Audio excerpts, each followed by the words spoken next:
gonna stop Phil Collins there. Get the party started. Okay, so welcome on to our Q&A. So we're here live on a few platforms. YouTube is more than likely the place to be. All right, so if you're watching this and you've comments, post them. I have about 10 questions I'm going to begin with. It's got some great questions coming up today, and we're going to get on this. If you are not able to stick around for the hour, I know time is precious, this will be up as a replay on YouTube, and it's all going to be chaptered. So there's a question, for example, there's a great question about how to strum more smoothly on guitar. So if that just catches your interest, you just go to the video, you hit the chapter, you get what you need, get on your guitar, put it into action, and away you go. This will be as a replay on YouTube, and it's all going to be chaptered. So give me 1 second. I'm hearing myself from another platform somewhere. This is weird. Oh, there's a question, for example, there's a great question about how to strum more smoothly. Okay. So, hey, what's up, William? How are you doing? On YouTube, can you let me know if the audio is okay? I'm hearing myself, I'm hearing echo, and I'm just curious. Might do this. This be better.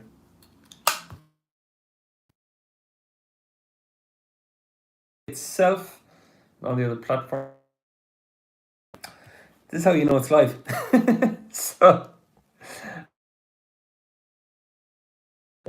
So, I'm going to get into the questions in just a moment. I'll just leave another minute or two to let things settle on connections and let things settle with the video. Sounding great, audio, but now fine. Yes, thank you. Okay. Whew. Right. So I'm going to get straight into the questions. First question was from William, which was how to time reggae rhythm on guitar. So the question was around, on some reggae songs, you hear rhythm like this.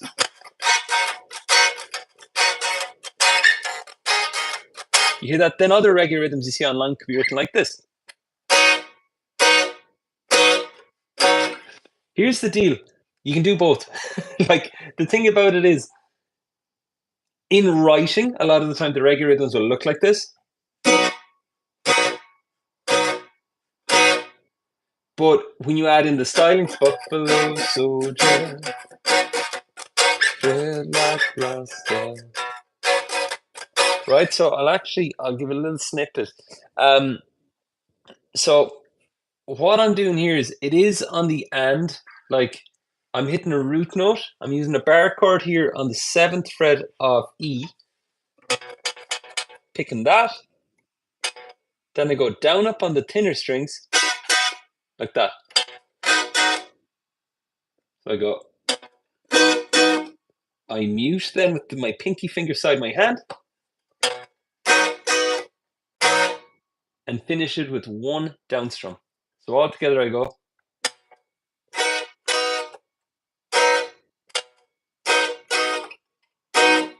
That could work for like Buffalo Soldier. I'm not the biggest fan of the verses. That's all. See, and then in reggae there's different ones, like jamming then is this.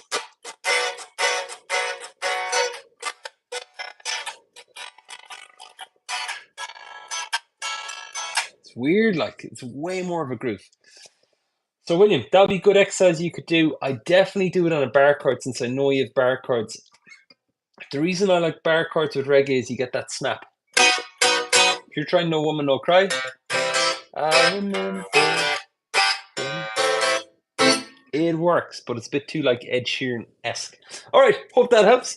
The next question is from Anne, and it's: do I think it's better singing and playing along with your favorite songs through headphones? So is it better to sing and play along with songs through headphones, or just play along with YouTube? I would recommend getting good at both. The reason both is because YouTube, if you just do YouTube, there's that tendency for it to be visual.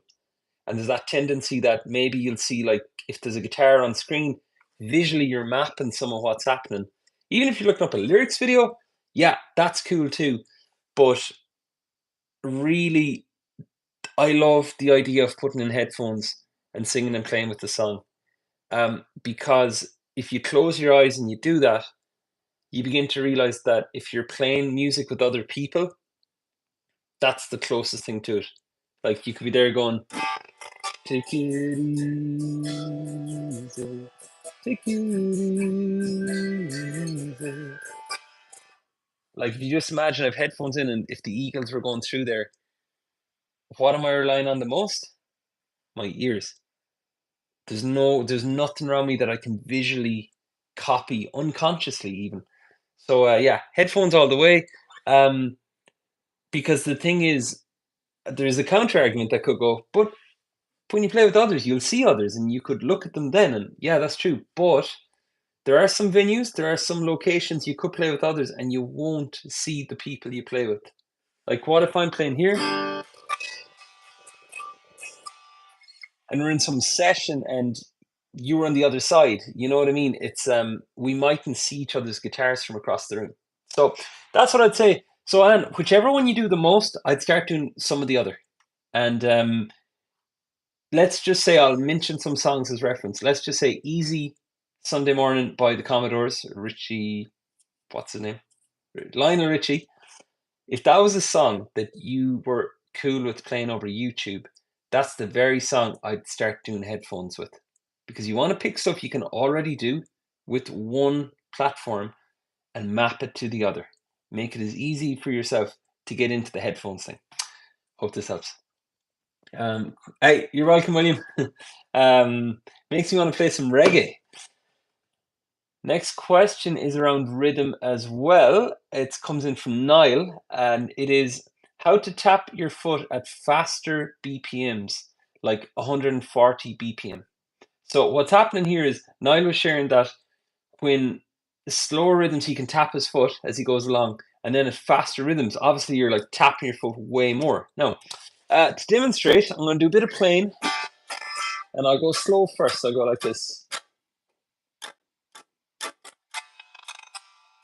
And that's okay to tap your foot along with. And if you're at home watching this, you can tap your foot too, like. All right, now notice as I pick up the speed, it becomes pretty like, oh, thank you very much. Okay, 1 second. I just got notified of an audio issue. Okay, I'm gonna try now. If you let me know, I'll keep going. Let me know if the guitar's cutting out there now. Fingers crossed. So then the other thing is, and by the way, I have an extra recording going of this, so if there's audio errors, I have a backup copy I'll be able to share with you. The thing about this is, with the BPM, what happens when you're going so fast that you... okay, thanks. Give me a second now. John, I'll ditch the headphones a sec. The audio, I'm going to ditch the headphones for a second here on YouTube. The audio mightn't be as good, but I have a backup audio I'll be able to share with you tomorrow. So let's check it out. Okay. Okay.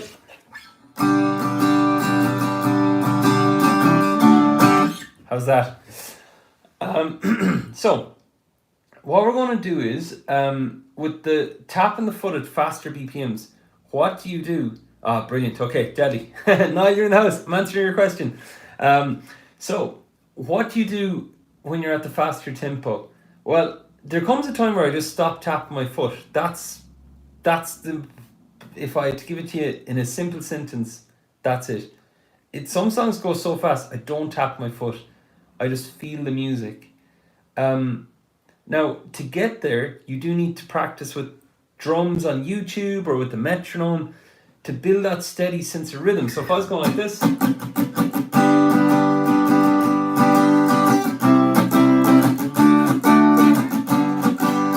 Now, watch what my head is doing as I'm going. I started doing that with my head. Like, that's unconscious. That's how I'm keeping in time.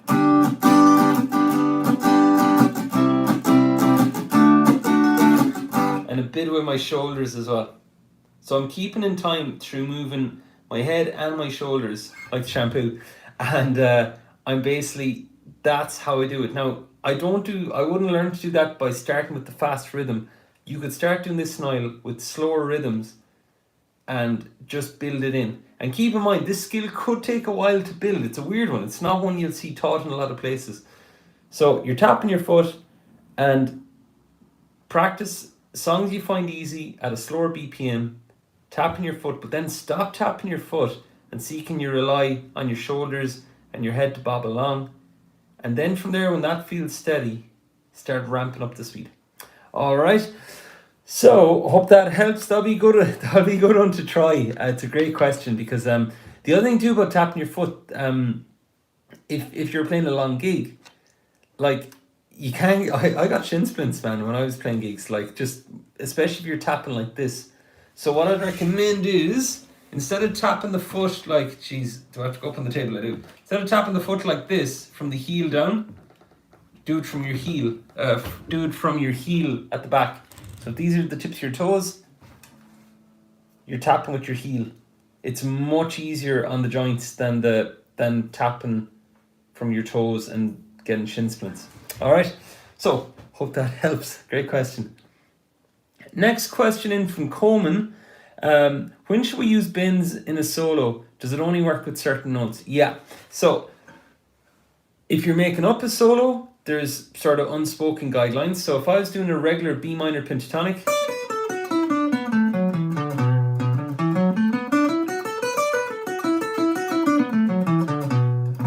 right, do you see the way that works? So that's a regular scale. Now, if I want to do bends on it, what you could do is this. You could go...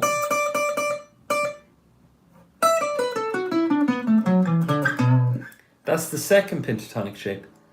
So let's say you know pentatonic shape number 1 and number 2. Well, the most obvious notes to bend in that specific scale shape are the higher ones here. And you know how much to bend them by what note comes next in the scale. So if you were here, and these are the other 2 notes up higher, you could bend it up that.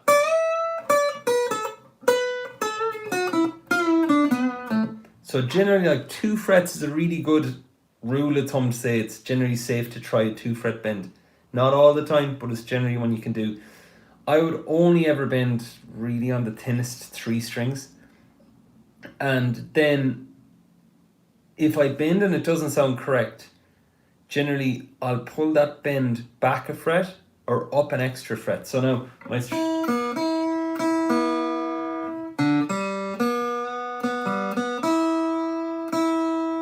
changed my strings just before this and it's not like in the bends. So let's just imagine this one and I go like this. That's ideal, but let's just say it doesn't sound good. Like you generally lock into ear mode then and move it up from there. The last thing to say about the bends in the solo, yeah, thinnest strings aim for 2 frets. If the 2 fret thing isn't working out, see if you dipped it back to a 1 fret bend. Would that be okay? And if it's not 2, it might be a 3 fret bend. And that depends then on your strings. If you're using thicker strings or you're not so used to bending, that can be trickier. Okay, so give that a go. If there's any specific solo or any specific improv you're looking to do, drop me a message in the community, all right? Next question in from Brian is how to strum more smoothly on guitar. So when it comes to strumming guitar, the first thing I'd say before I tune this up,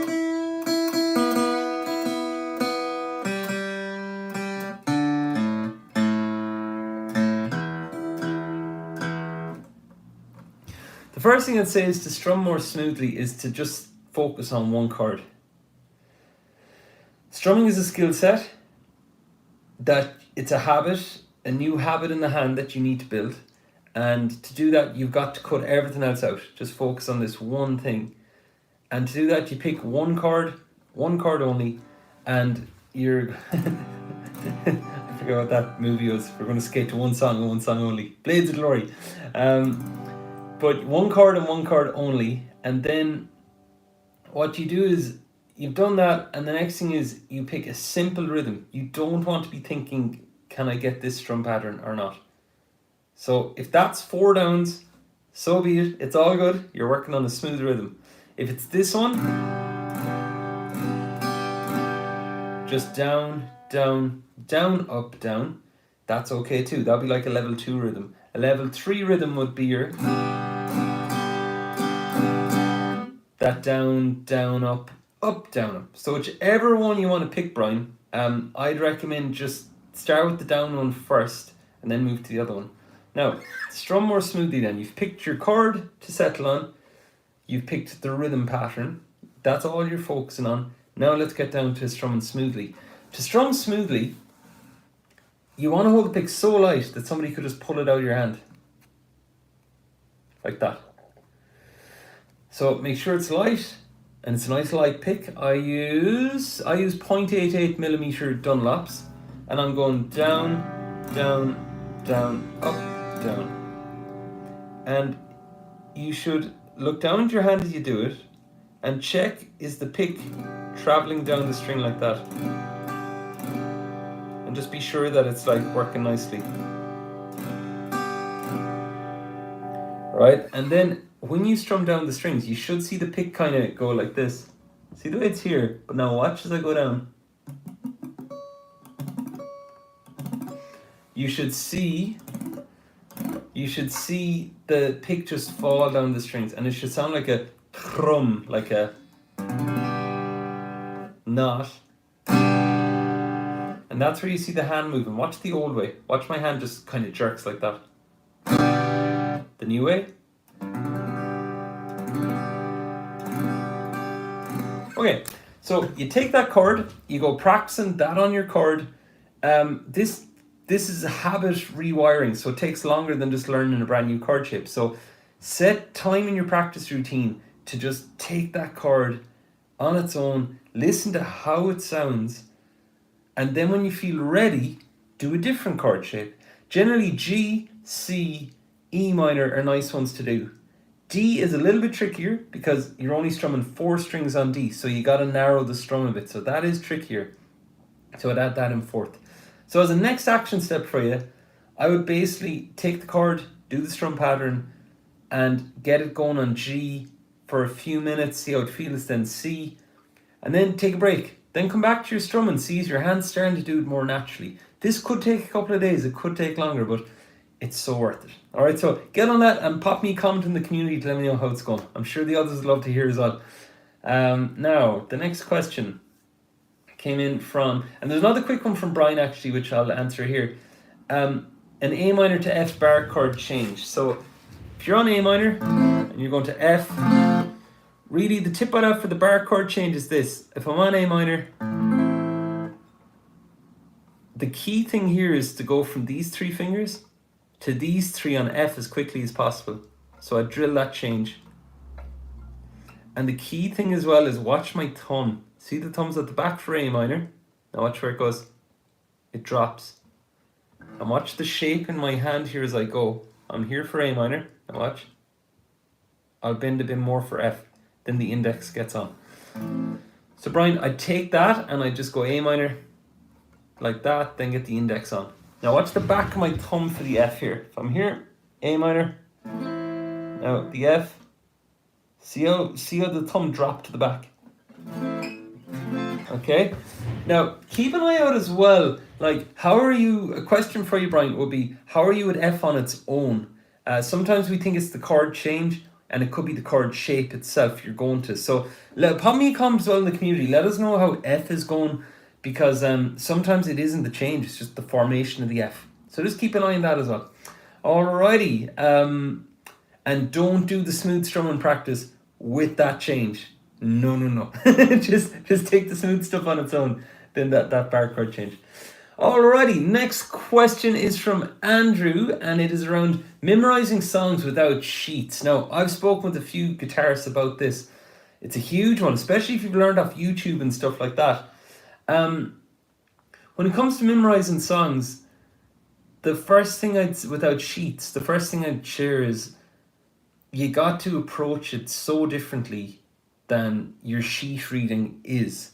Like, let's just say you go from sheet reading on guitar, and that's all about just following along and getting that going. But obviously when you go to memorize stuff, you're going to forget stuff like that. The name of the game here is memorization. The opposite of getting it right is forgetting stuff. So what you want to do is you want to go into the memorization and just go, well, I'm going to forget stuff. I might as well just try it and keep trying it. And what'll help here is breaking the song down. I know if you're reading sheet stuff, it's in bars. If you're playing guitar and you look up chord sheets online, it's probably written in intro, verse, pre-chorus, chorus, bridge. Those are the main sections you'll ever have. So what I'd say is just pick one section, like intro, and just drill that.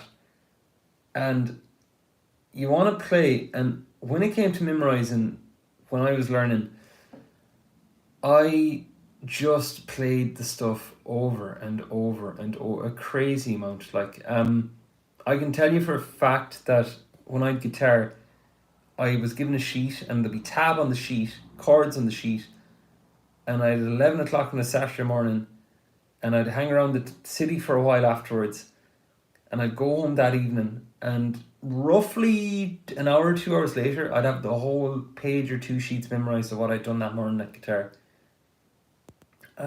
At the very latest, Sunday, the following day, very latest. But how I did it was, I just took each song section, and this sounds so simple to do, but it's simple not to do, and that's why many players don't do it. If I wanted to memorize A minor, F, C, and G,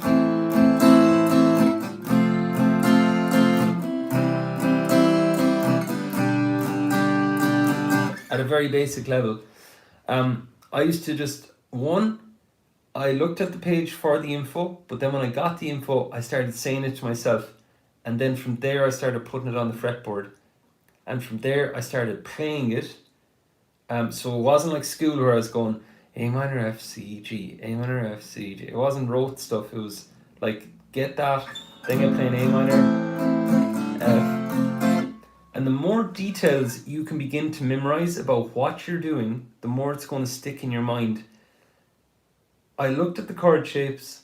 I noticed what I noticed about them. Like A minor to F on paper is A minor F, right? Written out. On a fretboard, it's like this chord here that kind of looks like E. It's down here. Then this bar chord one or four-fingered chord one that kind of looks like C. So that's the first move. And I'm noticing how the fingers are moving. And especially too after you've done a couple of songs, if you can start to notice the similarities between songs you know, that goes into a different area of the brain. So like that's Save Tonight.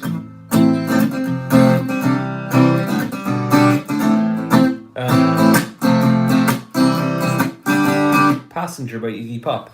See the way like just on demand. So it's like the more you can look at them and the more you can go, that's kind of like that song. Think about all the memorization work that you've done on that first song that you carry to a similar song, and it begins to interlink up. And it's a hazy process. I can't tell you, Andrew, that'll happen in a certain period of time. But the more you do it, and the more, like if you set yourself, listen, for the next month, I'm going to take a few dips down in level of my playing ability, but we just got to frame it as like you're learning memorization by forgetting stuff and figuring out what you're forgetting and playing more of that stuff. If you did that for a month and you just kept trying, you'd be amazed. And there is also the slight wider social commentary on like nowadays we don't have to memorize so much stuff. Like, Joe, if you think of phone numbers, I can't remember the last time I memorized a phone number, you know. We kind of have everything now, so that's the thing. So drill that, Andrew. Hope that helps. Next question is from Andy, coming in asking about 3 or 4 chord songs for learning that don't have like chords like F sharp minor and stuff like that. Now, Andy, the first thing I'd share is if you're looking for chords with like G, E minor, C, and D, it sounds very unmusical, but I'd hit up Google. Just Google songs in the key of G, and that'll throw up a list with a lot of songs that have like 3 to 4 chords. That's one thing. But I'm going to give you a few here. You mentioned Bruce Springsteen. So if I go like this, Hungry Heart by Bruce Springsteen goes like this. Everybody's got a hungry heart. Everybody's got a hungry heart. It can be in A minor as well. That'll get you good all the way with some Bruce Springsteen. Wild Horses would have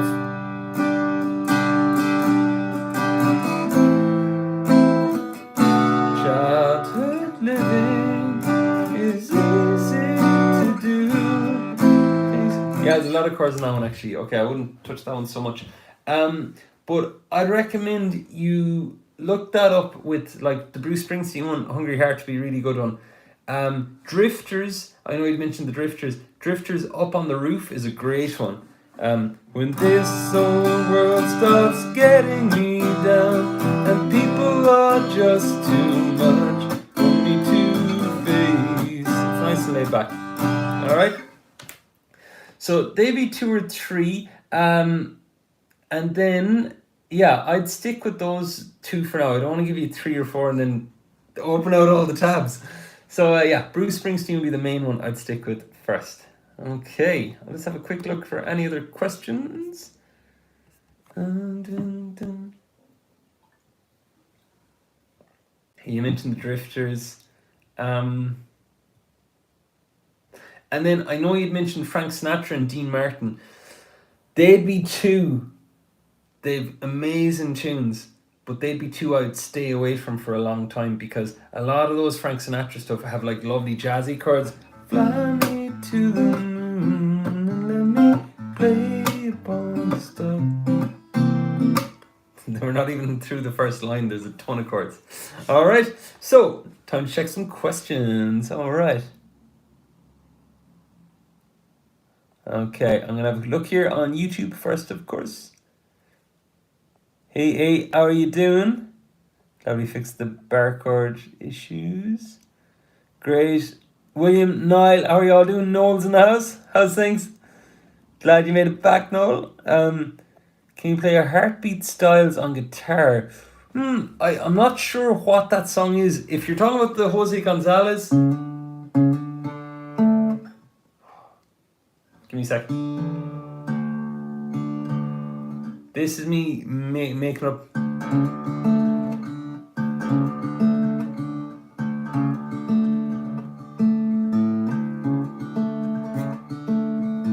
That's that one. One night to be confused. Da-da-da-da-da-da. That's called Heartbeats, but I'm not sure is that what you're requesting. Okay, let's check it out. Not a bother. Hey, Noel, if you have any questions, pop them in, man. I'm here to look.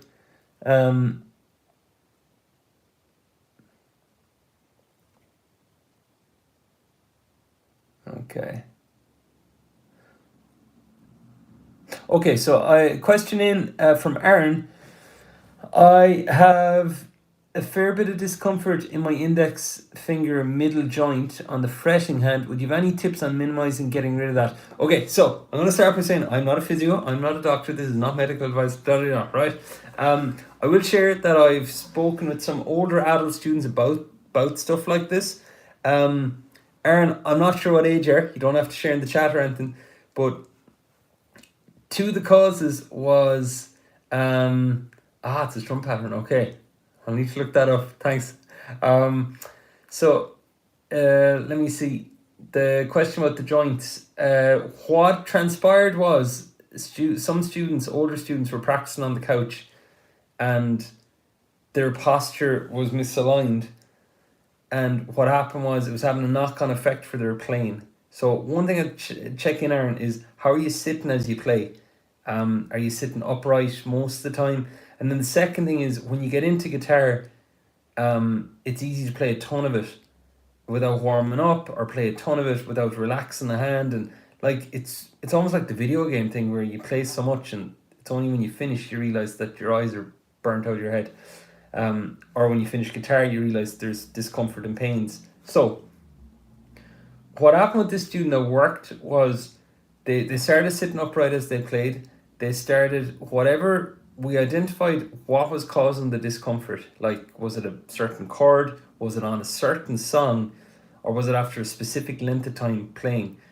And then what we did was, I know it's the hardest thing in the world to hear. Stop playing so much guitar.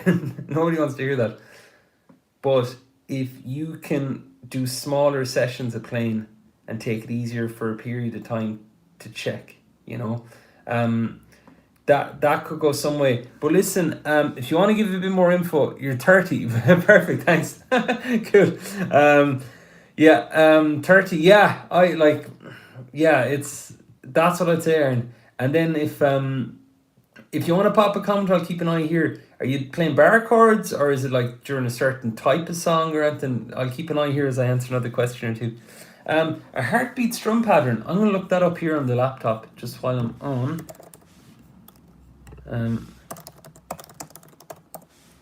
Heartbeat strumming. Okay. Oh dear God, this looks interesting.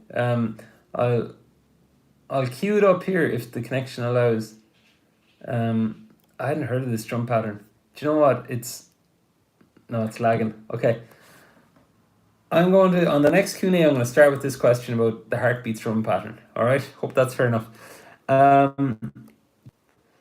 Okay. So, Anthony, would you mind clarifying what do you mean by freestyling? I haven't heard that before. So, singing while playing, 100%. A few things. The first thing I'd say is start with songs that you're so familiar with that you already know the lyrics of. Because when it comes to singing and playing, there's two parts here. There's singing and there's playing. And if you're doing any amount of too much thinking about singing or playing, it's going to get all muddled. And there's so much stuff going on at once.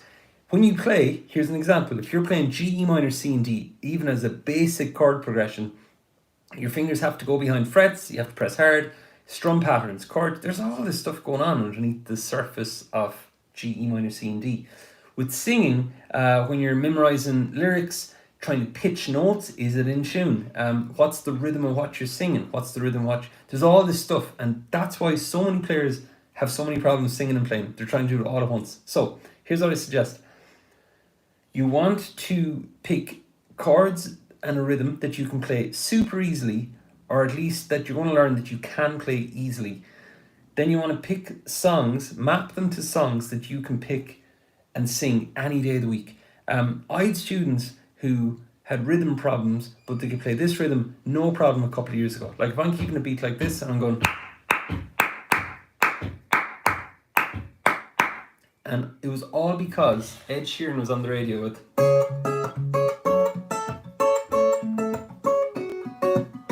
like when you think about that, like everyone's rhythms, everyone got that in their ears.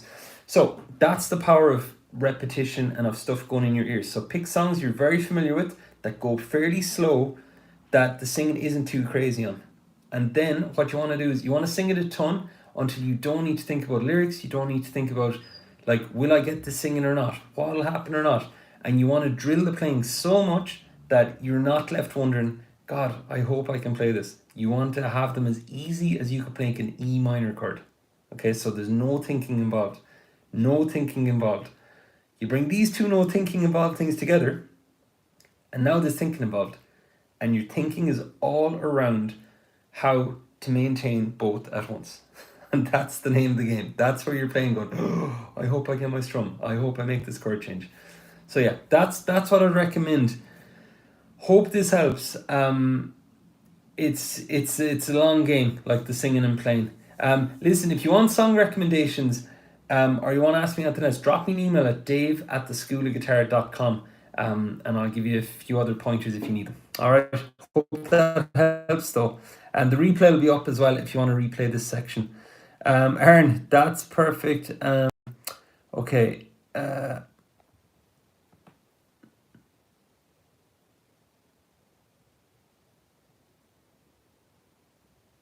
Yeah, Aaron, the other thing I'd say is, and like I have an amazing physio, a running for running and stuff, but going, I had a thing that so this everybody, it's just around the joint pain again. I had a thing a long time back where I had numbness in this finger, all this finger, and half of this finger, and there's a nerve called the ulnar nerve, And I had this at gigs, and it was stopping me playing and practicing. And when I put my hand on the fretboard, I wasn't even sure if I was pressing correctly. And I'd gone to physios. I'd done the Alexander technique. Aaron, that might be worth looking up, the Alexander technique. And it's all about like alignment and posture. And like in my case at the time, the stuff that was happening here was traveling down from my neck all the way down to those fingers. So I don't know, but that's what I'd suggest if you're looking for like a next step professional thing. Alrighty. Freestyling is like making a song without writing one and just starting a song to the rhythm you're playing. Yeah, so tips for freestyling. I would say learn keys. A lot of like jam takes place from a point of like people are jamming based on what they all know. And the jamming might be unconscious or conscious, but it's pulling off a database of stuff they can already do. Like if you went to write a short story, you'd be basing it on words you learn in a language. Like, let's imagine you learn Spanish from scratch. You'd have to learn some words. You'd have to learn some phrases. You'd have to learn some verbs, the structure of how it all worked. And then you'd freestyle some Spanish. Playing, if we bring it back down to here, with your playing, you'd learn chord progressions, you'd learn keys. So for example, look up chords in the key of C, chords in the key of G, chords in the key of A, chords in the key of D. You look those up, you learn them, you play around with the things, you'll start to see that every song is created from these keys. And that will be the first level of like freestyling. All right, so hope that helps. You're very welcome, Andrew. Anthony, hope that helps. Thanks for the question. Noel is in with a question. Alrighty. Yeah, that's a good one. Okay, so you're very welcome, Aaron. Okay, Noel has a question. What do I think is the best way to store a guitar when I'm not using it? When you're not using it, right? So this depends on the house. Like it depends on your heating situation, Noel, for a start. Like and I wouldn't be a fan of leaving guitars near windows at all. I've seen guitars go very out of tune with drafts coming in windows. I generally keep them in their case. I'm not using them. Like I have my electric here in the background. No, that's the radiator, but the electric's off camera. The electric's kept out just because I might play it. My bass has been in its case for months. My acoustic has been my bigger acoustic has been in its case for months. This guitar has been out, the Baby Taylor, because I play it every single day. But yeah, I'd go with cases. And the other reason is just dust, getting in electronics. I have a friend who is very on the ball with how they store their gear. They put everything in cases, all microphones, all everything. And if there's a dog in the house, we have a dog in this house. And oh my God, like I have an amp cover on the amp. I had to put the cover back on the amp. I know it's an amp, but same principle for guitar. All right, no, that's what I'd suggest for that. All right. Now, I'm going to have a quick look here. Okay, I'm going to go up here. There's some questions have come in. Okay.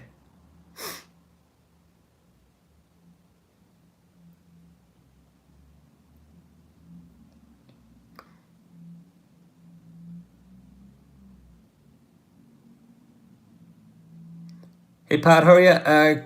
Request to play Iris, that one. So I'm not doing the original weird tuning that's on it. If you hear a song with weird tuning and you don't want to tune to the weird tuning, if you use some crazy chord shapes, you can kind of make it sound like the original. I haven't played Iris in years, but found.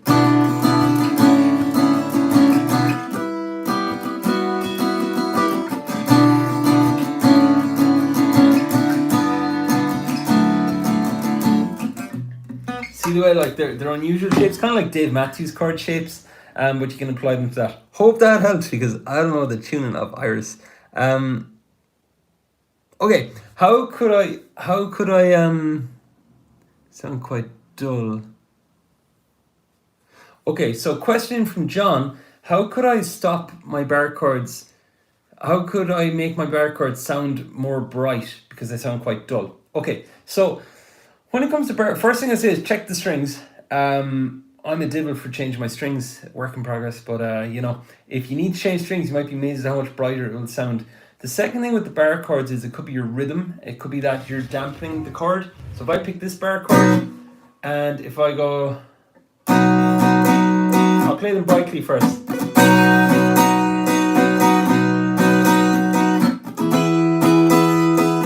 Okay, now let's reframe bright as tinny and high. If you put more weight, John, into the thinner strings here, you should get a brighter sound. And that opens the conversation around, like, well, when you strum down or up, sometimes you don't strum all the strings all the time. So when I'm doing this, classic down, down, up, down, up rhythm.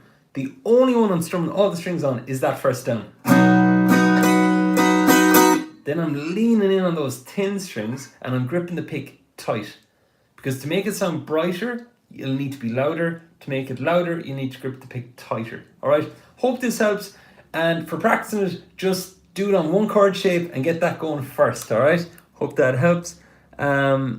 Okay, I'll check here. Hey, nice one. I see some comments coming. People are on the 101 songs list. That is cool. That reel went nuts, by the way. It got like, oh my god, I don't know, is it 800,000 views across all the platforms? It's been nuts. And I saw a comment from somebody saying they haven't gotten it. Can you drop me a DM? Do I actually send that songbook to anyone? Yes, I do. Okay, but drop me a DM after this and I'll send it straight to you if you didn't get it. All right. Sometimes the email softwares might put it in your spam. Anyways, back to regular scheduling. Any other questions from anybody? Let's see. Okay. Do you know any Juice WRLD from Anthony? No, I don't. Sorry. I know he's a huge rapper, but that's about all I know. Anthony, if you want to search my YouTube channel, I may have done a tutorial on one of his songs years back. If you look up my main channel, you might find something. I don't remember doing it, but I remember I went through a rap phase. I did some Dr. Dre, Snoop Dogg, and who else? I'm trying to do Biggie Smalls as well. Good crack. Okay. So, alrighty, folks. The questions have been torn. My main channel name is The School of Guitar. Just search up The School of Guitar, Anthony, you'll find it. Alright. And I won't say smash that like, any of that stuff. Just check out what you want. Alrighty, I'm going to leave this on here. If you have any other questions, folks, ask away. I am here to help. So we have another 15 minutes.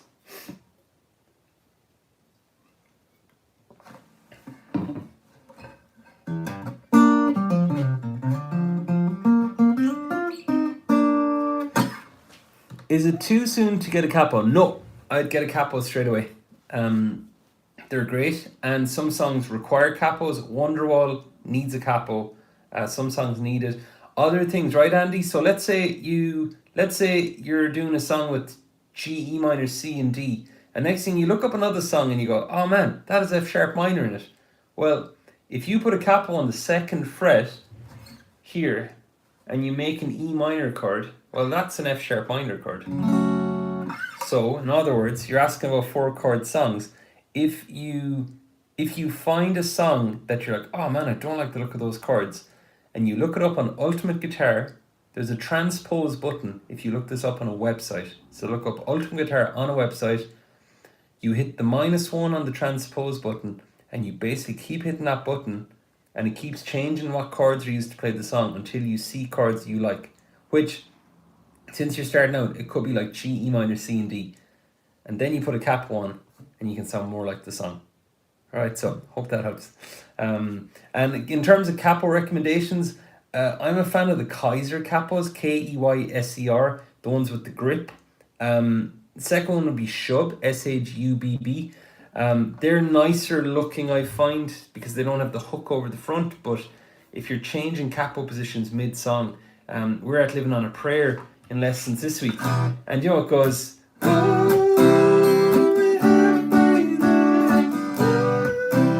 actually that's E minor, C, G, and D, alright? But then the key change, and I know you were saying earlier, Aaron, about doing the C-shaped bar chord, but then the capo, you can just do the 3rd fret there with the capo. can work. All right, hope that helps. Now, there was something, see, so of course, members' questions, priority first, always. And second priority then is any questions that come in anywhere else, because sometimes there's really cool questions that everyone learns from. What I've also done is I've written down one or two things that I was covering in lessons today that I was like, that could be cool for the Q&A if we're stuck. All right, so I'll keep an eye on the questions, but I have something else I can show you as well if you want to see it. Alrighty, we're doing good. So, so this was around the picking pattern, and it was on a song called Atlantis by a band that I've forgotten about, but it went like this.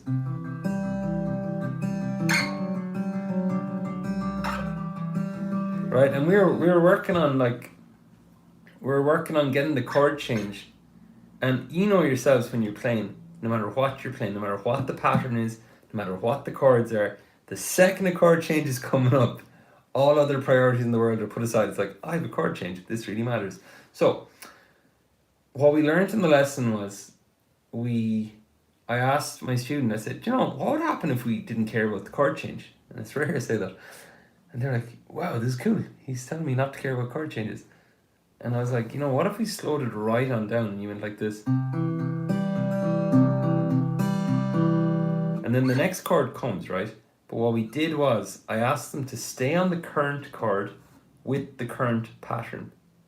And I asked them to close their eyes and feel in their hand what it felt like to keep that pattern chugging along like an engine. It's like this.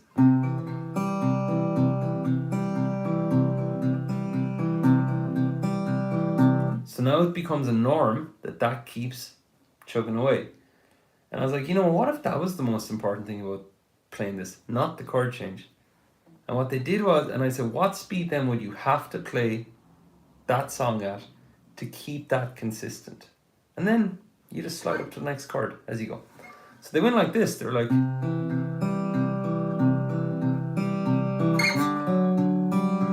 all of a sudden, this being priority made this slide faster. It kind of remapped the whole priority of chord changes. And that worked pretty well, So anyways, how you could apply that in your playing, if you're struggling with chord changes and you're either strumming or finger picking, do the pattern on that first chord a ton, and look at your hand, look how it looks to keep your hand going, get the feeling into your hand of it being consistent, and then just try the chord change at a slow tempo and see does it push the chord change. And hey, if it still doesn't work, that's just a sign to drill your chord change. Like, just literally take the two chords out. So if that didn't work for them, we would have done this for a 1 minute timer. Come back and over, and then try.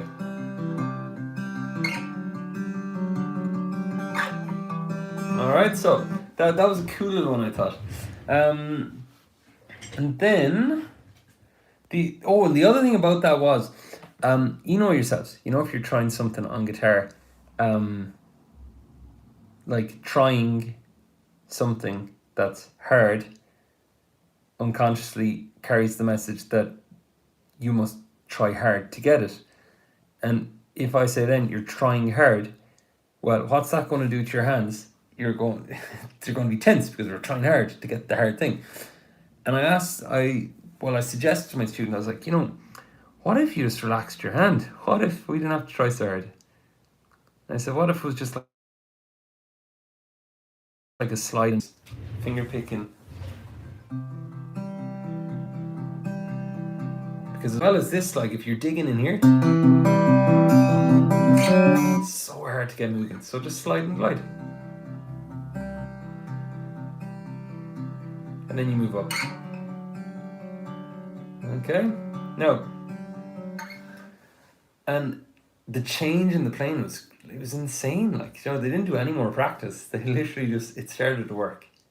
So that's what I suggest with finger picking as well. And it goes into what Brian asked about strumming more smoothly. Sometimes we'll hold the pick hard because we got to get it. but just relax the hand, you know, and just, yeah, just, it's a key thing just to take it easy with the hand and just let it slide.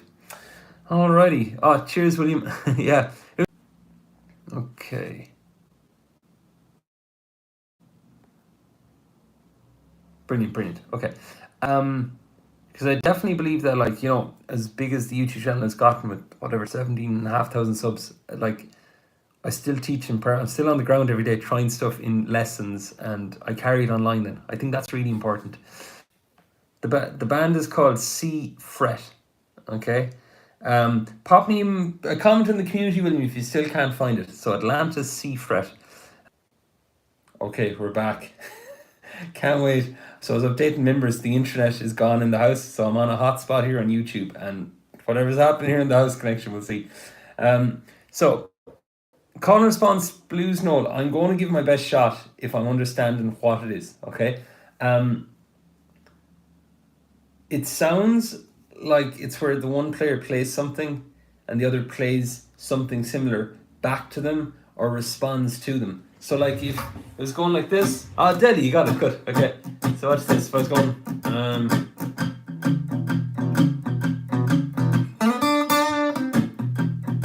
so that'd be one call.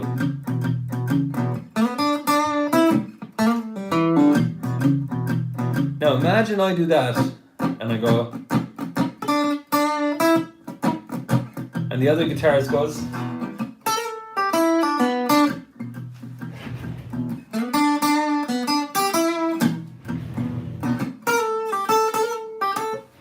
it's kind of going back and over like that. Yeah, the guitarists don't necessarily copy each other verbatim, from what I think. Yeah. William, have I got that pretty on point? I'm probably missing stuff, but anyways. It's so funny, the names of some of these things. I've done a ton of them, I just don't have names for them. Yeah, so that'd be one thing. So, Noel, for that, one thing I'd say is learn your pentatonic scales, your blues scales, and BB King, The Thrill Is Gone.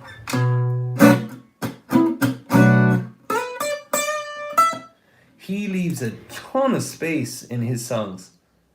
So that'll be a really good place for you to play with, and then just do call and response to BB King.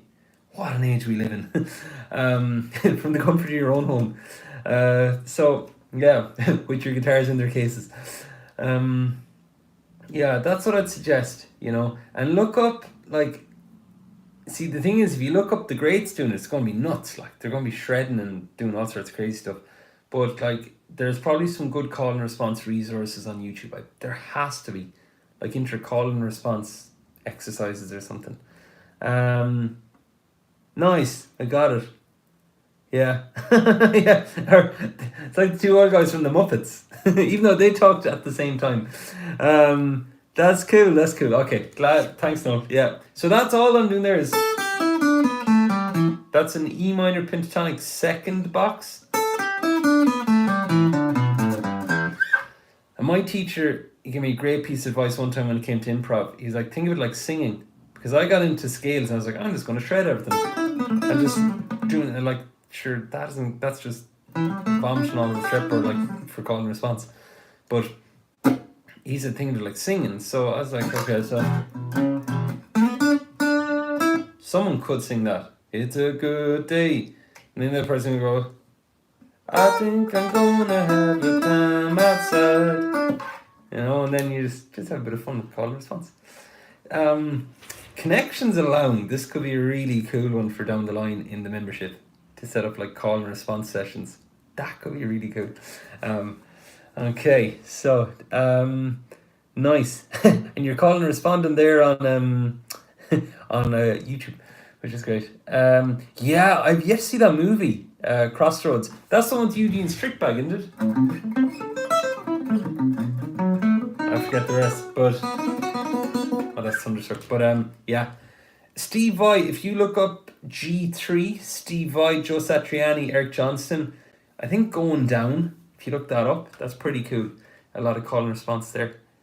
Okay, folks, we have 2 minutes left on the Q&A. Anybody else?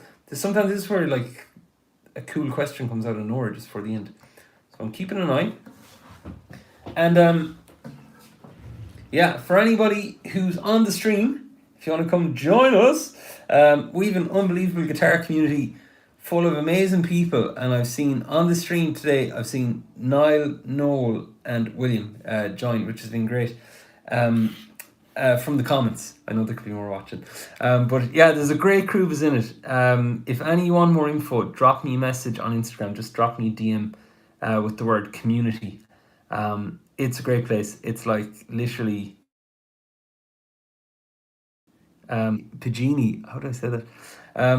It's literally like the guitar hangout I would have wanted when I was growing up. It's pretty epic, and people from around the world as well, which is epic. So I'm going to take one last question, if anybody has any. And then if you want to catch the replay of this, it's on YouTube after this, and it'll be chaptered tomorrow by question, mostly chaptered. Alrighty. And by the way, note for the call and response, you'll only need the thin 3 strings on the guitar. A lot of people say that about BB King. If you took away the thick 3 strings, it wouldn't matter so much, you know. And spend time on 2 or 3 notes.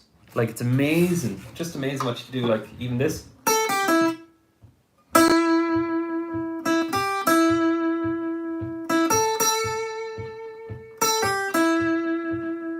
You know, you really get resourceful when there's constraints on notes. And then you see I'm revolving around that one note as well. Alrighty, we're nearly at the top of the hour. I'd like to thank everybody for making it. Thanks for the questions. Epic questions. Nice amount this week ahead of the stream, which is great to see. So thanks for joining us, and you guys who are in the community, I'll be chatting with you after. Thanks for making it. And so be live again here next Monday. If you want to come join us, you're all very welcome. And have a great rest of day. So I'll cut it here.